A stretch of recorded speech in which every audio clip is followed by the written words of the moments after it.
saudara-saudara yang kekasih, janganlah kamu heran akan nyala api siksaan yang datang kepadamu sebagai ujian, seolah-olah ada sesuatu yang luar biasa terjadi atas kamu. Sebaliknya, bersukacitalah sesuai dengan bagian yang kamu dapat dalam penderitaan Kristus, supaya kamu juga boleh bergembira dan bersukacita pada waktu Ia menyatakan kemuliaannya. Berbahagialah kamu jika kamu dinista karena nama Kristus, sebab roh kemuliaan, yaitu roh Allah, ada padamu. Janganlah ada di antara kamu yang harus menderita sebagai pembunuh, atau pencuri, atau penjahat, atau pengacau. Tetapi jika ia menderita sebagai orang Kristen, maka janganlah ia malu, melainkan hendaklah ia memuliakan Allah dalam nama Kristus itu.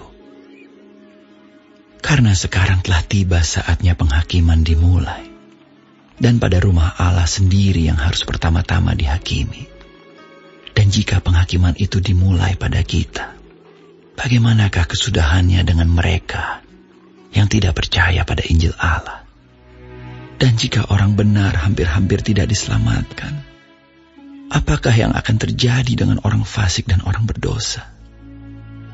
Karena itu baiklah juga mereka yang harus menderita karena kehendak Allah menyerahkan jiwanya dengan selalu berbuat baik kepada Pencipta yang setia.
Selamat pagi, kita berjumpa lagi pada pagi hari ini.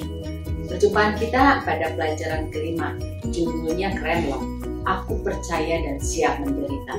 Nah, apa yang akan diulas dengan pelajaran ini yang diambil dari 1 Petrus 4 ayat 12 sampai dengan 19. Tapi sebelumnya kita terlebih dahulu berdoa. Bapa di surga, selamat pagi. Kami sungguh bersyukur pada pagi hari ini kami boleh datang lagi di hadirat Tuhan untuk mengucapkan syukur dan terima kasih kami atas pimpinan Tuhan, kasih Tuhan di dalam kehidupan kami. Kami mau belajar pagi ini Tuhan tentang bagaimana kami orang-orang percaya boleh siap menderita. Tolong kami untuk mengerti pelajaran ini dan kami boleh melakukannya di dalam kehidupan kami. Kami tahu bahwa Roh Kudus Tuhan yang akan terus menolong kami. Terima kasih Bapa, kami siap mendengarkan firman-Mu. Di dalam nama Yesus Kristus kami berdoa. Amin. Adik-adik, bagaimana dengan judul ini? Bahwa setiap orang percaya siap menderita. Nah, adik-adik, kalau adik-adik mengadakan perjalanan dengan perjalanan yang jauh, misalnya seperti saya tinggal di Bandung menuju Jakarta, selalu masuk ke tol kan. Nah, di tol itu enak sekali karena bebas hambatan ya. Di sana tidak ada motor, tidak ada kendaraan-kendaraan lain selain kendaraan roda 4. Nah, seringkali melalui jalan tol ini perjalanan yang harusnya ditempuh beberapa jam lebih singkat. Kenapa saya cerita begitu? Karena seringkali kita atau adik-adik atau saya juga seringkali membayangkan bagaimana enaknya hidup kita itu seperti jalan tol, seperti kita sedang berjalan di dalam jalan tol tanpa hambatan. Kenyataannya apakah memang kita seperti itu? Kita akan belajar Bagaimana Petrus mengatakan mengenai hal ini di dalam 1 Petrus 4 ayat 12-19, bagaimana orang-orang percaya itu memang akan menderita, tetapi bagaimana kita menderita di dalam kebenaran. Kemudian Petrus juga bercerita bagaimana kita menderita oleh karena kita sendiri, oleh karena diri kita sendiri. Ada bukan kita menderita karena ulah kita sendiri. Tetapi apa yang dilakukan Tuhan, bedanya menderita dengan kebenaran itu contohnya siapa? Contohnya adalah Tuhan Yesus. Bagaimana Tuhan Yesus menderita, tetapi dia tidak melakukan kesalahan. Di dalam penderitaannya itu dia menerima semua penderitaannya, tetapi itu dilakukan karena dia mengasihi anak-anaknya itu kita, yaitu saya dan adik-adik. Petrus mengatakan, berbahagialah kalau kita masuk dalam api penyiksaan. Oh, api penyiksaan itu sesuatu yang sangat menderita. Tetapi bagaimana rahasianya? Ketika Petrus mengatakan harusnya kita bersukacita, menghadapi itu bersukacita. Nah, mari kita akan mendengarkan penjelasan terlebih dahulu dari Pastor Alex supaya kita mengerti. Silakan Pastor Alex.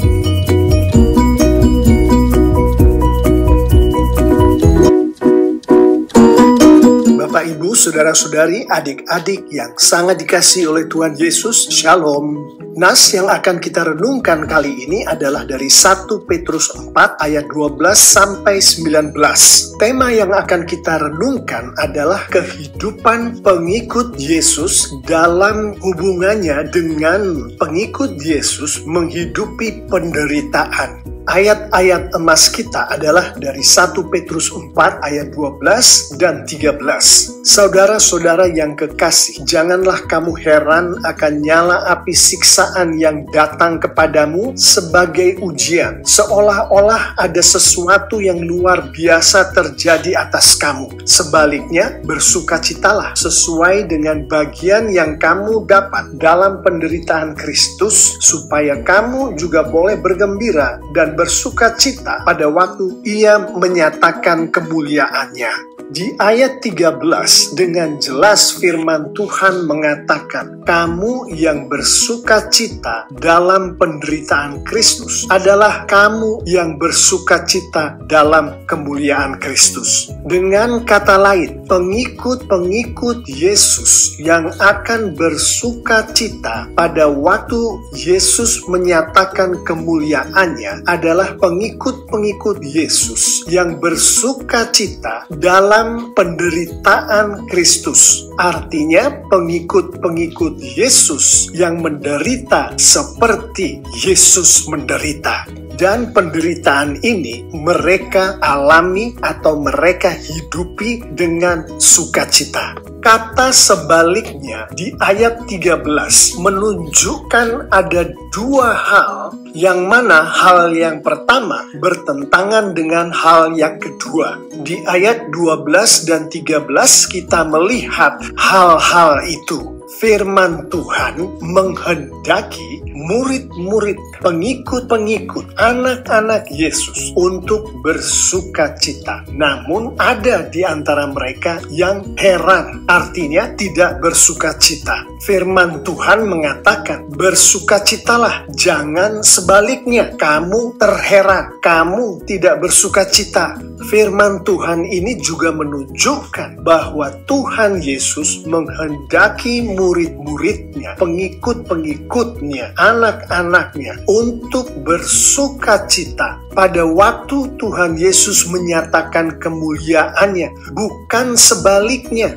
Mereka ini heran, mereka ini tidak bersukacita pada saat nyala api siksaan datang kepada mereka. Nyala api siksaan ini yang adalah ujian, adalah sesuatu yang biasa terjadi atas pengikut-pengikut Tuhan Yesus. Dengan kata lain, mereka yang sungguh-sungguh pengikut-pengikut Tuhan Yesus akan mengalami nyala api siksaan ini. akan mengalami ujian ini, yang adalah segambar dengan api siksaan yang diderita oleh Yesus Kristus. Lebih jauh lagi, Rasul Petrus menjelaskan di ayat 14, "Berbahagialah kamu jika kamu dinista karena nama Kristus, sebab roh kemuliaan, yaitu roh Allah, ada padamu. Nyala api siksaan ini, yang termasuk siksaan penderitaan akibat seseorang pengikut Yesus dinista karena nama Kristus, seperti beribadah pada Kristus, mematuhi firman Kristus, yang menyebabkan persekusi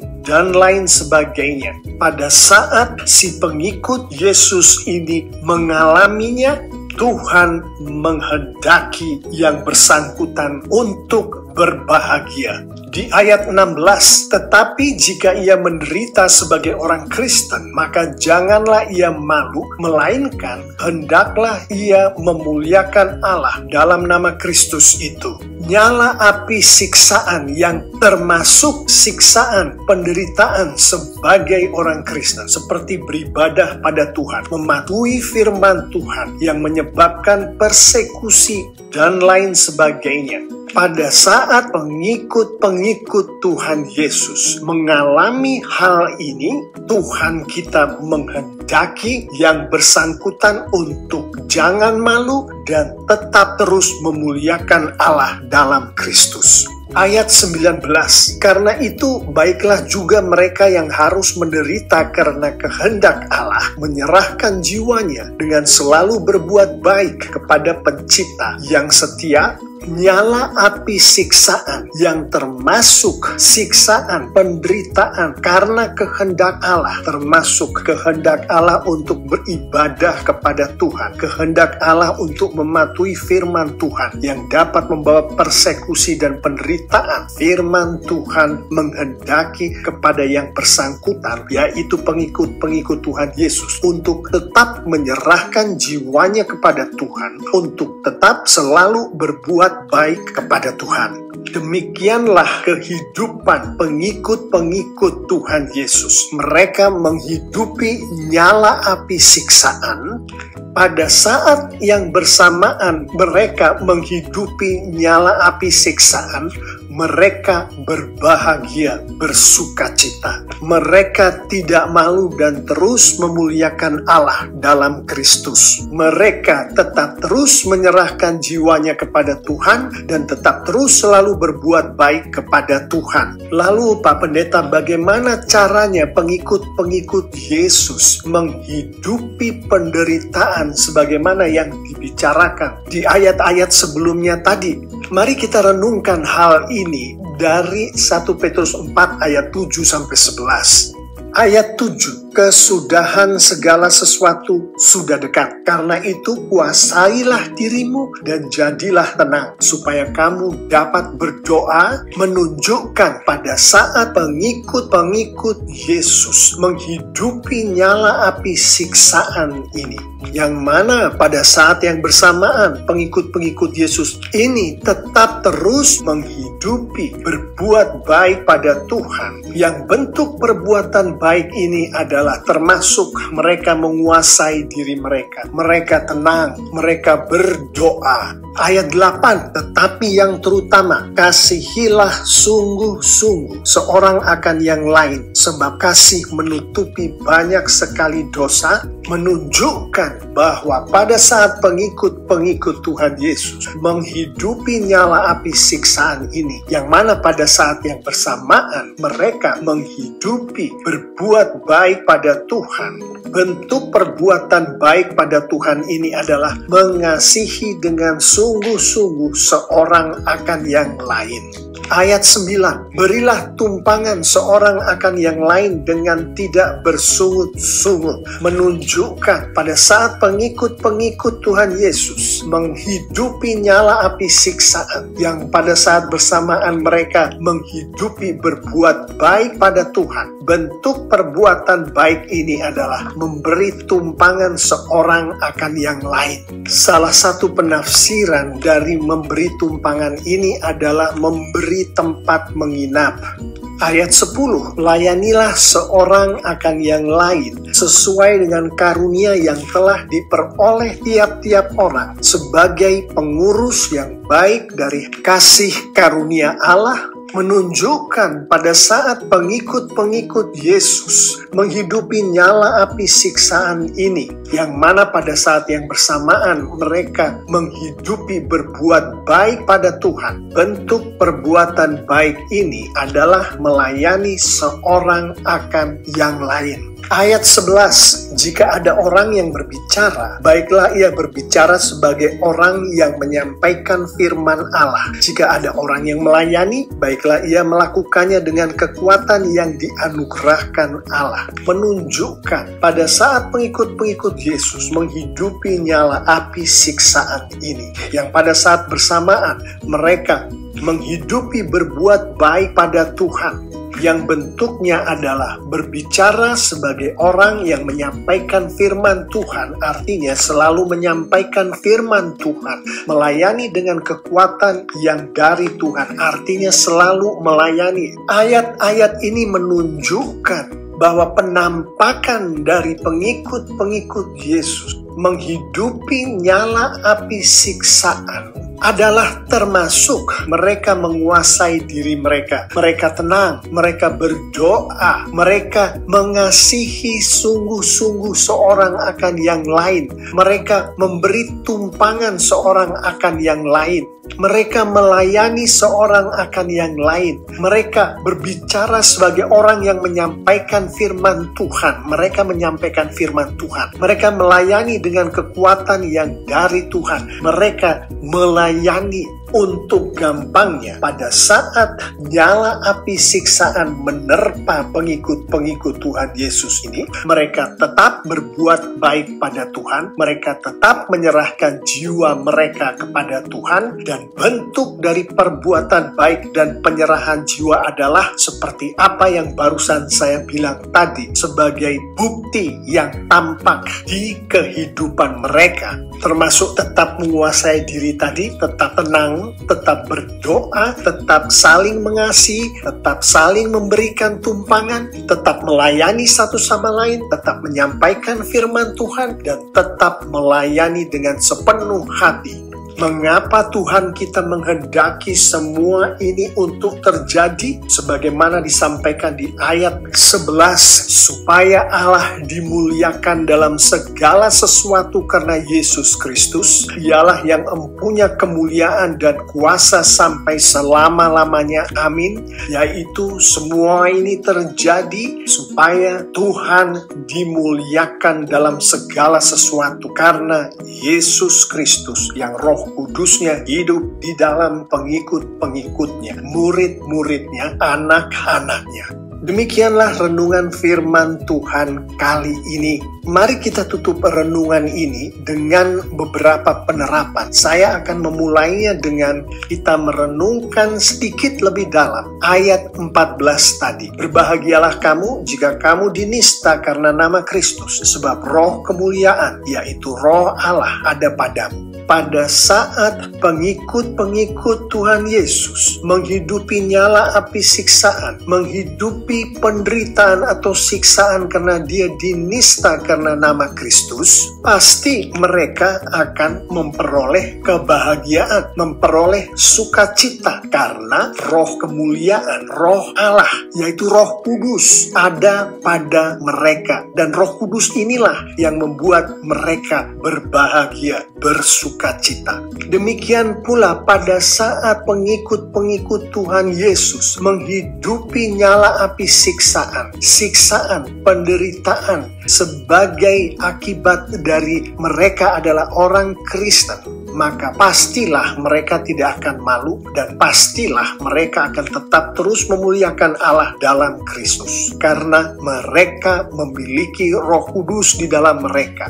Roh Kudus inilah yang berkarya dan menghasilkan ketidakmaluan yang menghasilkan kemampuan untuk terus memuliakan Allah di dalam Kristus. Demikian pula pada saat pengikut-pengikut Tuhan Yesus ini menghidupi nyala api siksaan atau penderitaan karena kehendak Allah yang mereka patuhi, maka pastilah mereka akan terus menyerahkan jiwa mereka pada Tuhan. Pastilah mereka akan terus selalu berbuat baik kepada Tuhan. Mengapa? Karena di dalam mereka ada Roh Kudus Tuhan yang terus berkarya. Karya Roh Kudus inilah yang membuahkan penyerahan jiwa pengikut-pengikut Yesus kepada Tuhan, yang akan membuahkan pengikut-pengikut Yesus selalu mampu berbuat baik kepada Tuhan. Demikian pula pengikut-pengikut Yesus ini pada saat mereka menghidupi nyala api siksaan penderitaan akibat persekusi dan lain sebagainya tadi, maka pastilah mereka akan tetap terus mampu menguasai diri mereka, tenang, berdoa, saling mengasihi satu sama lain, saling memberikan tumpangan satu sama lain, saling melayani satu sama lain, menyampaikan firman Tuhan, melayani dengan sungguh-sungguh. Karena di dalam mereka ada Roh Kudus Tuhan yang berkarya dan berbuah-buah. Mengetahui bahwa hanya Roh Kudus yang berkarya, yang berbuah-buah, yang dapat memampukan manusia, yang dapat memampukan pengikut-pengikut Yesus ini untuk menghidupi nyala api siksaan, untuk menghidupi penderitaan segambar dengan penderitaan Kristus. Pertanyaannya untuk kita semua adalah, Roh Tuhan ada di dalam kitakah?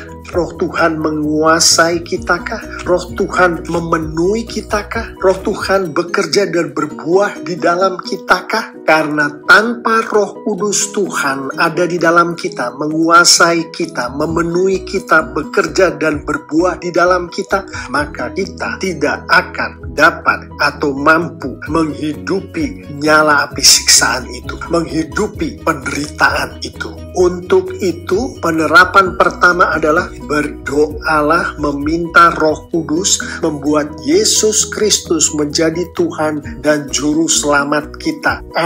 Kalau Anda belum kenal Tuhan Yesus, dengan Yesus Kristus adalah Tuhan dan Juru Selamat Anda memiliki Roh Kudus Tuhan di dalam Anda. Penerapan kedua, berdoalah meminta Roh Kudus untuk memampukan Anda untuk menghidupi firman Tuhan secara konsisten setiap hari. Dengan menghidupi firman Tuhan secara konsisten setiap hari, Roh Kudus Tuhan yang ada di dalam Anda akan memenuhi Anda dan terus berkarya untuk memampukan anak-anak Tuhan, pengikut-pengikut Yesus, untuk menghidupi nyala api siksaan itu, untuk menghidupi penderitaan itu yang adalah segambar dengan penderitaan Tuhan Yesus. Bapak, Ibu, Saudara-saudari yang sangat dikasihi Tuhan Yesus, kalau kita pengikut-pengikut Yesus, murid-murid Yesus, anak-anak Tuhan, melakukan firman Tuhan ini lengkap dengan penerapan-penerapannya, saya mengimani Tuhan kita akan dipermuliakan dengan luar biasa. Alkitab menunjukkan kepada kita semua, baik secara tersurat maupun tersirat, anak-anak Tuhan yang memuliakan Tuhan akan diberkati Tuhan dengan luar biasa pula. Amin. Nah, adik-adik, saya yakin saya dan adik-adik lebih mengerti ya maksud dari ayat-ayat tadi. Nah, kesimpulan dari pelajaran pada pagi hari ini adalah Yesus menjadi teladan bagi kita. Seharusnya kita anak-anak Tuhan, teladannya siapa? Yaitu teladannya yaitu Yesus.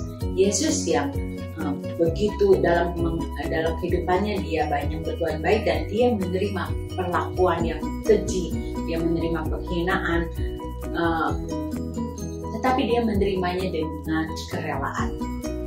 Nah, seperti itulah para pengikutnya, harus dengan gembira dan juga dengan menerima semua perlakuan yang membuatnya menderita oleh karena imannya, oleh karena iman dia kepada Tuhan.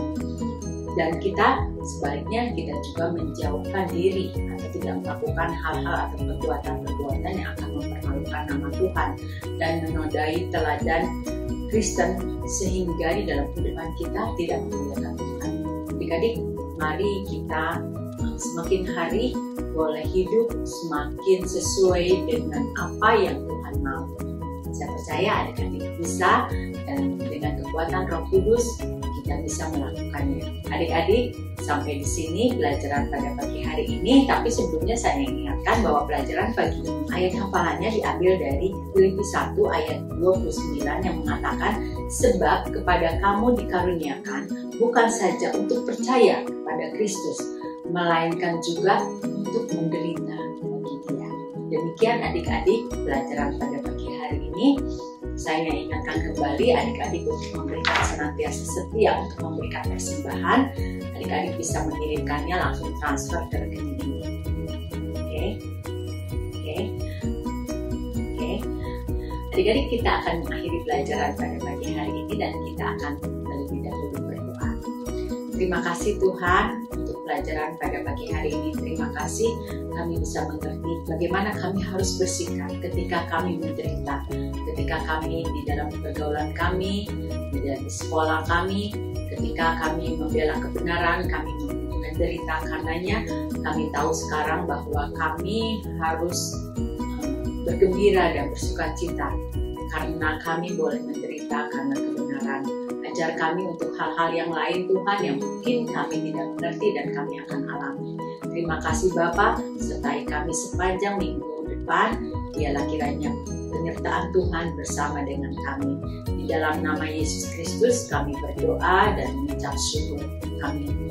Selamat pagi adik-adik, selamat beraktivitas, sampai minggu depan.